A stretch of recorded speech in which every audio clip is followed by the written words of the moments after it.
Assalamualaikum warahmatullahi wabarakatuh. Pada kesempatan kali ini, kami dari kelompok 2 dengan mata kuliah bilangan dan pengolahan data akan membawakan materi tentang himpunan. Selanjutnya, ini adalah teman-teman dari kelompok 2 yang akan menyampaikan materi. Ada Afifah Nur Aziza, Salwa Ataya, dan Siti Nur Wahidah. Nah, materi yang akan kita bahas, yang pertama ada definisi himpunan, yang kedua, berbagai bentuk himpunan, yang ketiga, kardinalitas, yang keempat, anggota himpunan, yang kelima, teori relasi himpunan, yang keenam, operasi himpunan, dan yang terakhir, himpunan dalam bentuk diagram Venn. Oke, yang pertama, kita akan membahas tentang konsep himpunan. Apa sih himpunan itu? Himpunan adalah kumpulan benda atau objek yang terdefinisi dengan jelas. Nah, contohnya misalkan, ini contoh himpunan. Yang pertama, kumpulan siswa yang lahir pada bulan Agustus. Ini sudah jelas, anggotanya sudah jelas. Siswa yang lahir pada bulan Agustus. Kemudian contoh yang kedua, kumpulan binatang yang berkaki dua. Tadi juga sudah jelas, binatang yang berkaki dua, anggotanya sudah jelas. Kemudian contoh yang ketiga, kumpulan hewan yang diawali dengan huruf B. Nah, ini juga sudah jelas, hewan yang diawali dengan huruf B, anggotanya jelas. Nah, kalau yang nggak jelas bagaimana? Nah, ini contohnya, contoh yang bukan himpunan. Contoh yang pertama yaitu kumpulan orang kaya di Indonesia.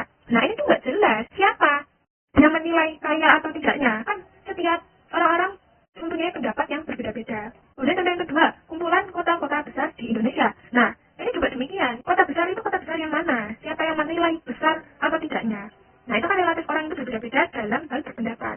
Kemudian contoh yang ketiga, kumpulan siswa yang pandai di sekolahmu. Nah, ini juga tidak jelas. Di sekolah yang mana? Siswa mana? Nah, ini kan sama, pendapat orang itu berbeda-beda.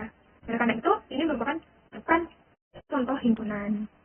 Nah, sekarang bagaimana sih cara menuliskan suatu himpunan? Dalam menuliskan suatu himpunan, itu ada aturannya. Yang pertama, menggunakan huruf kapital. Huruf kapital itu huruf besar. Kemudian, dihubungkan dengan tanda sama dengan. Kemudian, menggunakan kurung kurawal. Kemudian, antara anggota himpunan dipisahkan dengan tanda koma. Nah, ini contohnya. Himpunan A. Nah, A-nya ini huruf kapital. Kemudian, ada tanda hubung sama dengan. Kemudian, ada kurung kurawal.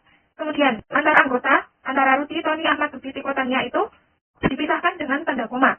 Kemudian, ditutup dengan kurung kurawal. Oke, selanjutnya, kita akan membahas mengenai cara menyatakan himpunan. Mungkin di beberapa soal himpunan banyak bermacam-macam cara dalam menyatakannya. Dan biasanya ada 3 yang sering muncul. Yang pertama disebutkan anggotanya, atau nama lainnya adalah enumerasi. Contohnya apa? Contohnya yang tadi saya sebutkan, yaitu misalnya gini. Himpunan A anggotanya 1, 2, 3. Ini adalah anggotanya, sudah jelas. Nah, ini namanya menyebutkan anggota. Yang kedua itu menuliskan sifat-sifat anggotanya. Atau biasanya di buku-buku tertentu itu namanya dengan kata-kata. Nah, contohnya di sini misalkan A, himpunan A adalah bilangan asli yang kurang dari 4. Apa saja anggotanya? Ya, 1, 2, 3. Jadi, kalau kita tuliskan di anggotanya, jadi 1, 2, 3, seperti itu. Baik, jadi dari 2 cara ini, ada menyebutkan anggota, yang kedua adalah menuliskan sifat-sifatnya, di mana dua-duanya ini yang merupakan pilihan masing-masing orang ingin memilih yang mana. Nah, berikutnya kalian juga akan sering kali menjumpai soal himpunan itu dinyatakan dalam menuliskan dengan notasi. Maksudnya apa? Jadi, A, anggotanya 1, 2, 3, notasinya seperti ini. Jadi, himpunan A, anggotanya adalah X, yang mana X itu kurang dari 4, dan X adalah bilangan asli. Ini agak sulit, tapi kalau di data sama aja, anggotanya adalah 1, 2, 3. Selanjutnya, kita akan membahas bentuk himpunan yang pertama, yaitu himpunan kosong. Apa sih himpunan kosong itu? Himpunan kosong adalah himpunan yang tidak mempunyai anggota, tidak memiliki anggota, dilambangkan dengan kurung kurawal, tapi tidak ada anggotanya. Atau lambangnya seperti O, tapi dicoret. Nah, itu adalah lambang dari himpunan kosong. Oke, kita masuk ke contoh. Siswa kelas 7, usianya di bawah 7 tahun. Nah, jadi ini nggak mungkin ya. Kelas 7 ya usianya ya sekitar 12 atau 13 tahun ya kan? Jadi, kalau di bawah 7 tahun itu nggak mungkin.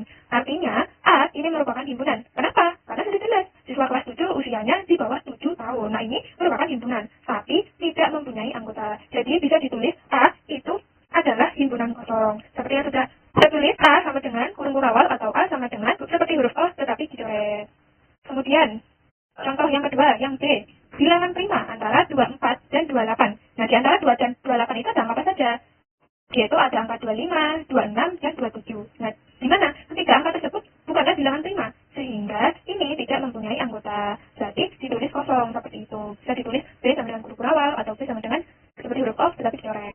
Selanjutnya kita akan membahas bentuk himpunan yang kedua, yaitu himpunan bagian. Himpunan bagian adalah himpunan yang semua anggotanya terdapat di dalam himpunan lainnya. Contoh, himpunan A, itu anggotanya 1, 2, 3, 4, 5, 6, 7, 8. Himpunan B, itu ada anggotanya 2, 4, 5, 6, 8. Kemudian himpunan C, anggotanya 4, 6, 8. Nah, di sini kalau kita lihat, himpunan B, semua anggotanya itu pasti ada di A.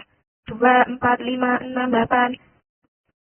Semua anggota ini ada di himpunan A. Berarti, B ini merupakan himpunan bagian dari himpunan A.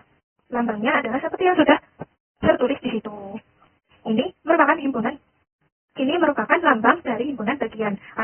dalam matematika istilahnya ini adalah subset. Kemudian lanjut T dengan P.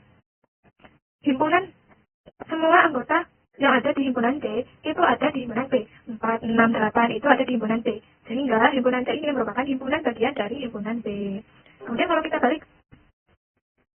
balik A dengan B, ini merupakan himpunan bagian atau tidak? Ya, coba kita lihat. Nah, di sini apakah semua anggota yang ada di himpunan A ada di anggota B? Oh, ternyata tidak. Karena angka 1, yaitu dari anggota himpunan A, itu tidak ada di anggotanya himpunan B. Berarti A ini bukan termasuk himpunan bagian dari himpunan B. Nah, lambangnya sama seperti yang tadi, hanya bedanya tinggal dikasih coret seperti itu. Bentuk himpunan yang selanjutnya yaitu himpunan semesta. Himpunan semesta adalah himpunan yang memuat semua anggota yang dibicarakan. Biasanya lambangnya S. Himpunan semesta ini selalu dilambangkan dengan S. Kalau himpunan yang lain itu bisa dilambangkan A, B, C, D. Tapi kalau himpunan semesta itu harus dilambangkan S. Contoh, jadi misalkan himpunan A itu anggotanya 1, 2, 3, 4, 5, 6, 7, 8, maka himpunan semesta yang mungkin adalah yang pertama. S itu 1, 2, 3, 4, 5, 6, 7, 8, 9, 10. Lah, ini merupakan semestanya. Lanjut, S itu bilangan asli. Nah, ini kan juga bilangan asli. 1, 2, 3, 4, 5, 6, 7, 8 itu merupakan bilangan asli. Jadi, masuk. Kemudian, lanjut, S ini bilangan bulat. Ya, 1, 2, 3, 4, 5, 6, 7, 8 itu semua kan bilangan bulat. Berarti ini bisa masuk. Nah, banyak sekali yang bisa dituliskan. Jadi, semesta itu seperti itu. Intinya, semua anggota 1, 2, 3, 4, 5, 6, 7, 8 itu pasti masuk di yang sudah disebutkan tadi. Nah, ini namanya semesta, himpunan semesta. Selanjutnya, kita akan membahas tentang kardinalitas. Apa itu kardinalitas? Kardinalitas suatu himpunan. Baik, selanjutnya soal-soal yang nomor 2. Yaitu soalnya, sebanyak 115 mahasiswa mengambil mata kuliah matematika diskrit. 71 mahasiswa mengambil mata kuliah kalkulus. Ada 56 mahasiswa mengambil mata kuliah geometri. Di antaranya 25 mahasiswa mengambil mata kuliah matematika diskrit dan kalkulus. 14 mahasiswa mengambil mata kuliah matematika diskrit dan geometri. Dan 9 mahasiswa mengambil mata kuliah kalkulus dari geometri. Jika terdapat 196 mahasiswa yang mengambil paling sedikit 1 dari 3 mata kuliah tersebut, berapa orang yang mengambil 3 mata kuliah itu sekaligus? Dari soal yang sudah diberikan, bisa kita ketahui bahwa NM, jumlah mahasiswa yang mengambil matematika diskrit sama dengan 115. NK, jumlah mahasiswa yang mengambil kalkulus sama dengan 71. NG, jumlah mahasiswa yang mengambil geometri sama dengan 56. N, irisan dari himpunan M dan K, jumlah mahasiswa yang mengambil matematika diskrit dan kalkulus sama dengan 25.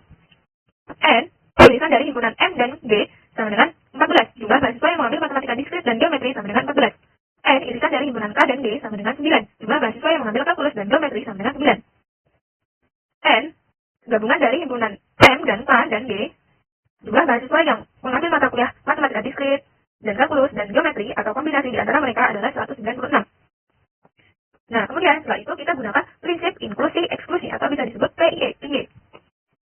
Nah, seperti yang sudah dituliskan, N irisan N gabungan dari himpunan M dan K dan G sama dengan NM ditambah NK ditambah NG dikurang N irisan dari himpunan M dan K dikurang N irisan dari himpunan M dan G dikurang N irisan dari himpunan K dan G ditambah N irisan dari himpunan M dan K dan G. Nah, kemudian setelah itu kita masukkan nilai yang sudah kita ketahui tadi, yaitu 196 sama dengan 115 ditambah 71 ditambah 56 dikurang 25 dikurang 14 dikurang 9 ditambah N irisan dari himpunan M dan K dan G. Nah, kemudian kita sederhanakan persamaannya. 196 sama dengan 115 ditambah 71 ditambah 56 itu ketemu hasilnya 242, kemudian dikurang 48. 25 dikurang 14 dikurang 9 itu kita ketemu hasilnya 48. Jadi 196 sama dengan 242 dikurang 48 ditambah N irisan dari himpunan M dan K dan G. Kemudian 242 dikurang 48 itu 194. Jadi 196 sama dengan 194 ditambah N irisan dari himpunan M dan K dan G. Nah, akhirnya kita temukan nilai N irisan dari himpunan M dan K dan G sama dengan yaitu 196 dikurang 194. Jadi N irisan dari himpunan M dan K dan G itu sama dengan 2. Jadi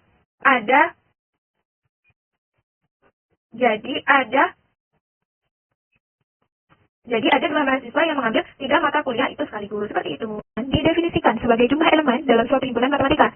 Kardinalitas dapat terbatas atau tak terbatas. Misalnya, kardinalitas himpunan A sama dengan 1, 2, 3, 4, 5, 6 sama dengan 6. Karena himpunan A memiliki 6 elemen. Kardinalitas suatu himpunan juga dikenal sebagai ukuran himpunan. Kardinalitas panjang dan melurus di kedua sisi nama himpunan.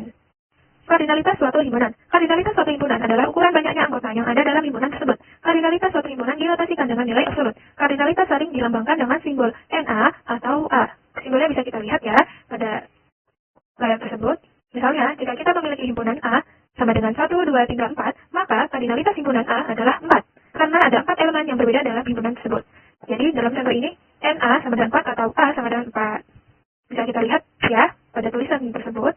Selanjutnya, kardinalitas himpunan yang dapat dihitung. Kardinalitas himpunan yang dapat dihitung merujuk pada himpunan yang memiliki jumlah elemen yang terbatas dan dapat dihitung secara eksplisit.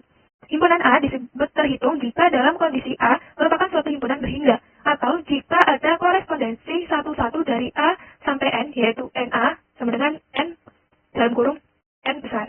Nah, titik ini digunakan untuk menentukan apakah himpunan tak terhingga dapat terhitung. Contoh 1. Himpunan 2, 4, 6, 8, 10 memiliki kardinalitas N dalam kurung T sama dengan 5, atau nilai mutlak dari T sama dengan 5. Contoh yang kedua, himpunan T, anggotanya kucing, anjing, burung, memiliki kardinalitas N dalam kurung T sama dengan 3, atau nilai mutlak dari T sama dengan 3. Contoh yang ketiga, himpunan kosong, memiliki kardinalitas himpunan kosong sama dengan 0. Nah, kardinalitas himpunan yang tak terhitung. Kardinalitas himpunan yang tak terhitung merujuk pada himpunan yang memiliki jumlah elemen yang tidak dapat dihitung secara eksplisit karena terlalu banyak. Contoh klasik adalah himpunan bilangan Braille. Contoh himpunan yang memiliki kardinalitas tak terhitung adalah himpunan bilangan Braille, interval seperti A, P, A, P, A, P, A, P, di mana A lebih kecil dari B. Kemudian contoh yang selanjutnya yaitu himpunan cantor yang merupakan fraktal dan bagian tak terhitung dari R. Kemudian ada kardinalitas himpunan pangkat. Kardinalitas himpunan pangkat atau himpunan kuasa dari suatu himpunan adalah jumlah semua subhimpunan yang mungkin dari himpunan tersebut. Jika suatu himpunan A memiliki n elemen, maka kardinalitas himpunan pangkatnya sama dengan 2n, yang merupakan jumlah himpunan bagian dari himpunan A. Secara umum, kita dapat mengatakan bahwa kardinalitas suatu himpunan pangkat lebih besar daripada kardinalitas himpunan yang diberikan. Jika suatu himpunan A sama dengan 1, 2, 3, 4, maka kardinalitas himpunan pangkat A adalah 2 pangkat 4, 2 kali 2 kali 2 kali 2 sama dengan 16, karena himpunan A memiliki kardinalitas 4. Contoh, himpunan A sama dengan 0, 1, 2, A memiliki 3 elemen, sehingga kardinalitasnya yaitu 3. Jadi, kardinalitas himpunan pangkatnya yaitu 2 pangkat 3, 2 kali 2 kali 2 sama dengan 8. Kemudian contoh yang kedua yaitu himpunan X sama dengan himpunan kosong, memiliki kardinalitas himpunan pangkat TX sama dengan 1, karena hanya ada satu elemen yaitu himpunan kosong itu sendiri. Baik, selanjutnya kita akan membahas tentang kardinalitas himpunan terhingga. Kardinalitas atau suatu himpunan itu adalah jumlah elemen yang ada di dalam himpunan tersebut. Seperti yang sudah dibahas, kalau himpunan itu memiliki jumlah elemen yang terbatas, kardinalitasnya berupa bilangan asli, seperti 1, 2, 3, dan seterusnya. Contohnya, jika himpunan A, di dalamnya itu ada A, B, C, D, dan E, maka kardinalitasnya atau N dalam kurung A sama dengan 5, atau kardinalitas A sama dengan 5, karena ada 5 elemen di dalamnya. Jikapun ada himpunan P yang di dalamnya ada hari Minggu, Senin, Selasa, Rabu, Kamis, Jumat, dan Sabtu, maka kardinalitasnya M dalam kurung P sama dengan 7, atau kardinalitas P sama dengan 7, karena ada 7 hari dalam seminggu. Namun, di sini juga ada himpunan yang jumlah elemennya tidak terbatas. Ini disebut dengan kardinalitas tak terhingga. Himpunan dengan kardinalitas tak terhingga adalah himpunan yang jumlah elemennya tidak terbatas atau tidak bisa dihitung. Selanjutnya yaitu sifat kardinalitas suatu himpunan. Yang pertama ada relasi ekuivalensi, yang kedua ada himpunan terhitung, yang ketiga ada himpunan tak terhitung, yang keempat ada bagian dari himpunan terhitung, kelima ada superset himpunan tak terhitung, dan yang keenam ada produk Cartesius. Selanjutnya yaitu membandingkan himpunan menggunakan kardinalitas. Yang pertama ada kardinalitas A sama dengan kardinalitas B. Dua himpunan A dan B memiliki jumlah elemen yang sama jika ada hubungan satu-satu atau bijeksi antara elemen A dan elemen B. Yang kedua, kardinalitas A sama dengan lebih kecil dari kardinalitas B. Himpunan A memiliki jumlah elemen yang lebih kecil atau sama dengan himpunan B jika ada hubungan dari A ke B yang hanya 1 ke 1 atau injeksi. Yang ketiga, kardinalitas A lebih kecil dari kardinalitas B. Himpunan A memiliki jumlah elemen yang lebih kecil dari B jika ada hubungan 1 ke 1 dari A ke B, tetapi tidak bisa mencocokkan semua elemen B, atau injeksi tetapi tidak bijeksi. Contohnya, jumlah elemen himpunan bilangan asli atau N lebih kecil dari jumlah elemen bilangan real atau R karena N terhitung dan R tidak terhitung.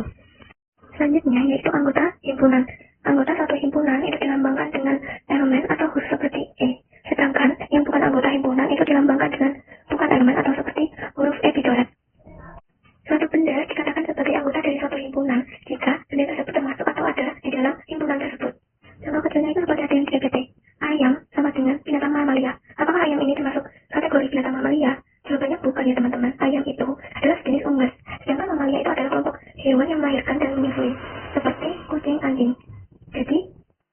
dengan huruf E dicoret.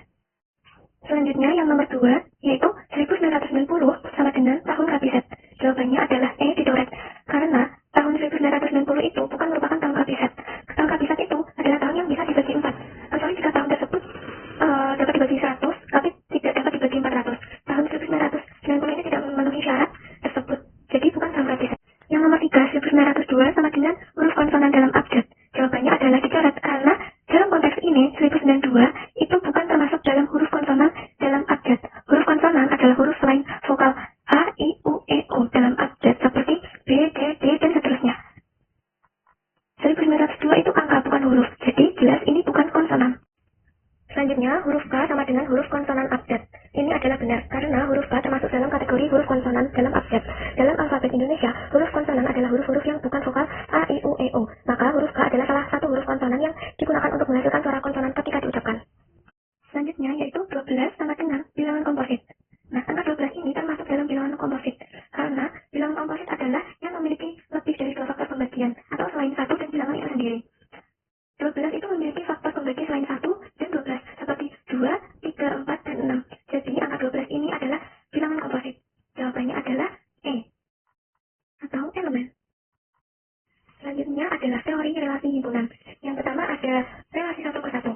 Relasi 1 ke 1 adalah jenis relasi di mana setiap anggota dari himpunan pertama itu dihubungkan dengan tepat satu anggota dari himpunan kedua, atau sebaliknya. Tidak ada anggota yang terhubung dengan lebih dari satu anggota kedua di kedua himpunan. Contohnya itu, jika ada 2 himpunan, misalnya seperti himpunan A dan B, maka setiap elemen di A hanya terhubung dengan satu elemen di B, atau sebaliknya. Setiap elemen di B hanya terhubung dengan satu elemen di A. Yang kedua yaitu relasi 1 ke banyak. Pada relasi ini, setiap anggota dari himpunan pertama dihubungkan dengan lebih dari satu anggota di himpunan kedua. Jadi, satu elemen dari himpunan pertama itu bisa terhubung dengan beberapa elemen di himpunan kedua. Contohnya, misal ada satu guru itu adalah himpunan pertama. Yang mengajar banyak murid itu himpunan kedua. Di sini, satu guru itu bisa terhubung dengan banyak murid. Nah, selanjutnya ada relasi banyak ke 1. Kemudian ada relasi banyak ke 1. Relasi ini terjadi ketika lebih dari satu elemen dari himpunan pertama dihubungkan dengan satu elemen dari himpunan kedua. Artinya, jika banyak anggota himpunan pertama itu terhubung dengan hanya satu anggota di himpunan kedua. Misalnya, yaitu banyak murid yang memilih satu mata pelajaran tertentu. Nah, di sini banyak murid tersebut memilih mata pelajaran yang sama. Yang terakhir ada relasi banyak ke banyak. Dalam relasi ini, lebih dari satu elemen di himpunan pertama itu dihubungkan dengan lebih dari satu elemen di himpunan kedua. Artinya, banyak anggota dari himpunan pertama terhubung dengan banyak anggota di himpunan kedua. Contohnya, misalnya banyak murid yang mengikuti mata pelajaran. Di sini, murid-murid itu bisa memilih berbagai mata pelajaran dan setiap mata pelajaran bisa dipilih oleh lebih dari satu murid. Berikutnya ini ada soal-soal dari materi yang sebelumnya. Di sebuah universitas terdapat 2 jurusan yang berbeda, yaitu jurusan PGSD dan jurusan bimbingan konseling, masing-masing dengan 10 mahasiswa. Setiap mahasiswa dari jurusan PGSD dihubungkan dengan satu mahasiswa dari jurusan bimbingan konseling untuk menjalani kegiatan pertukaran mahasiswa. Setiap mahasiswa dari jurusan PGSD hanya dapat terhubung dengan satu mahasiswa dari jurusan bimbingan konseling dan sebaliknya. Nah, tentukan relasi yang terjadi antara mahasiswa dan dari kedua jurusan tersebut. Jelaskan mengapa relasi ini termasuk relasi tersebut. Jawabannya, relasi yang terjadi antara mahasiswa jurusan PGSD dan jurusan bimbingan konseling di universitas tersebut dapat dikategorikan sebagai relasi 1 ke 1. Kenapa dikategorikan sebagai relasi 1 ke 1? Karena setiap elemen dari satu set, misalnya mahasiswa jurusan PGSD terhubung dengan tepat dengan satu elemen dari set lainnya, seperti jurusan bimbingan konseling dan sebaliknya. Dalam kasus ini, set pertama adalah mahasiswa jurusan PGSD yang berjumlah 10 orang. Set kedua adalah mahasiswa jurusan bimbingan konseling yang juga berjumlah 10 orang. Berarti, setiap mahasiswa dari jurusan PGSD hanya dapat berhubungan dengan satu mahasiswa dari jurusan bimbingan konseling, dan setiap dari jurusan bimbingan konseling hanya dapat berhubungan dengan satu mahasiswa dari jurusan PGSD. Jadi, setiap mahasiswa PGSD memiliki pasangan satu-satunya dari bimbingan konseling, dan hubungan ini bersifat saling berpasangan tanpa ada yang terlewat. Gambaran sederhananya itu seperti, bayangkan saja ada 10 mahasiswa PGSD. Di dalamnya itu ada A1, A2 sampai A10, dan 10 mahasiswa bimbingan konseling B1, B2 sampai B10. Setiap mahasiswa PGSD A1 itu hanya berpasangan dengan satu mahasiswa bimbingan konseling, misalnya B1. Jadi, A2 dengan B2, A3 dengan B3, dan seterusnya sampai A10 sampai dengan B10. Jadi, semua mahasiswa saling berpasangan satu-satu. Itulah mengapa relasi ini disebut sebagai relasi 1 ke 1. Dengan kata lain, hubungan antara mahasiswa PGSD dan bimbingan konseling ini unik dan seimbang, sehingga termasuk dalam kategori tersebut. Oke teman-teman, sekarang kita memasuki materi operasi himpunan. Yang pertama ada irisan. Irisan memiliki lambang seperti rumus. Kata kunci untuk kita mencari irisan yaitu cari anggota himpunan yang sama. berdasarkan contoh soal yang di atasnya itu ya. Jadi, A irisan B adalah sama dengan 3,4. Seperti pada yang berwarna kuning itu ya teman-teman. Kemudian yang kedua ada gabungan. Gabungan memiliki lambang seperti huruf U. Nah, kata kunci untuk kita mencari gabungan yaitu semua anggota yang ada di himpunan A dan B. Nah, kalau berdasarkan soal, jadi A gabungan B sama dengan 1, 2, 3, 4, 5, 6, dan 7. Oke teman-teman, selanjutnya yang ketiga ada selisih. Selisih memiliki lambang negatif. Nah, kata kunci untuk kita membuat selisih yaitu adalah dikurangi. Nah, yang A dikurangi B sama dengan 1,2. Berdasarkan soal di atas itu ya teman-teman. Jadi yang kita tulis itu yang di akhir berwarna abu-abu, angka yang berada di akhiran warna abu-abu. Kemudian yang B jika dibalik, B dikurangi A, maka hasilnya adalah 5, 6, 7. Sama. Dari soal yang diketahui, kita tuliskan angka yang berada di bagian yang di akhir berwarna abu-abu. Oke, yang keempat ada komplement. Komplement ini berarti selain. Nah, komplement ini memiliki lambang pangkat C atau petik 1. Langsung saja kita lihat yang A. Jadi A komplement sama dengan 5, 6, 7, 8, dan 9. A komplement itu berarti selain anggota himpunan A. Nah, di contoh soal, kita lihat yang berakhiran warna ungu ya teman-teman. Jadi apa yang berada di akhiran warna ungu itu termasuk komplemennya himpunan A. Kemudian yang B jika B komplement sama dengan 1, 2, 8, dan 9. Sama, B komplement berarti selain anggota himpunan B. Kemudian ada himpunan dalam bentuk diagram Venn. Nah, ini adalah langkah menggambar himpunan. Yang pertama, gambar dulu kota semestanya. Yang kedua, setelah itu cari dari anggota himpunan yang diketahui apakah ada yang sama atau tidak. Kemudian yang ketiga, gambar lingkarannya. Poin pertama, jikalau ada anggota himpunan yang sama, maka gambar menyatu. Poin kedua, jikalau ada anggota himpunan yang semua ada pada himpunan yang satunya, maka gambar berada di dalam. Poin ketiga, jikalau tidak ada anggota himpunan yang sama, maka gambar terpisah. Kemudian yang keempat, isikan anggota himpunan yang sama. Yang kelima, isikan anggota himpunan yang tidak sama.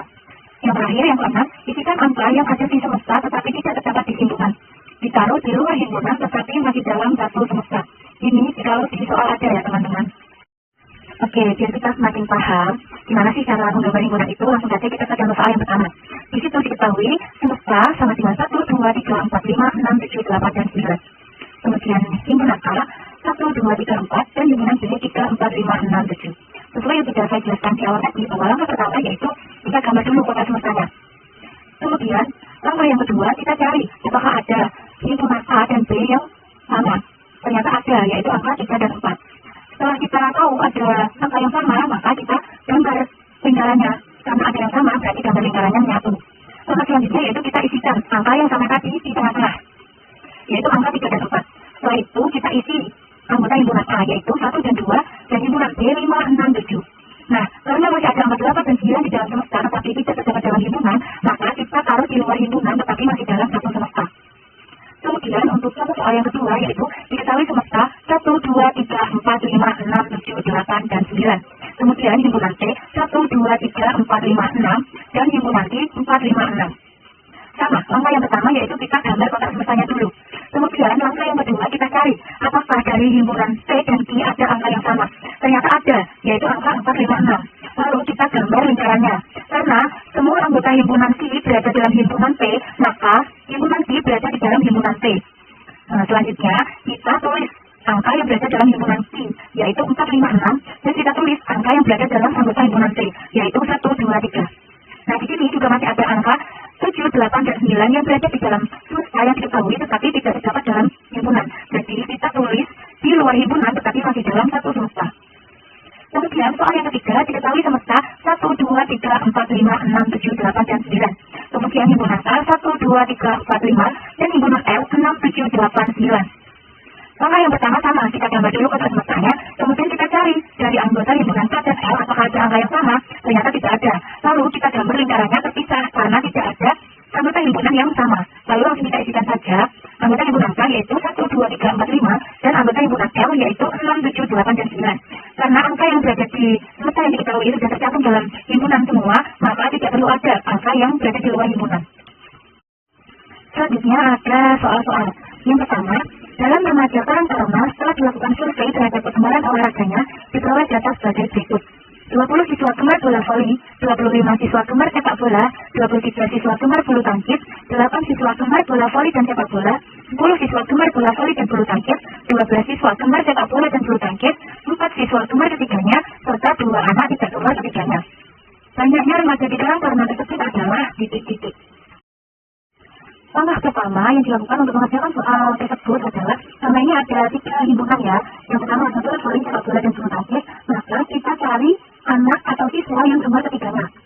Yang pertama kita gambar dulu kota semestanya. Selanjutnya kita gambar himpunannya, ada 3, yaitu bola voli, sepak bola, dan bulu tangkis. Kemudian kita isi ada berapa siswa yang gemar ketiganya. Nah, ternyata ada 4 siswa yang gemar ketiganya.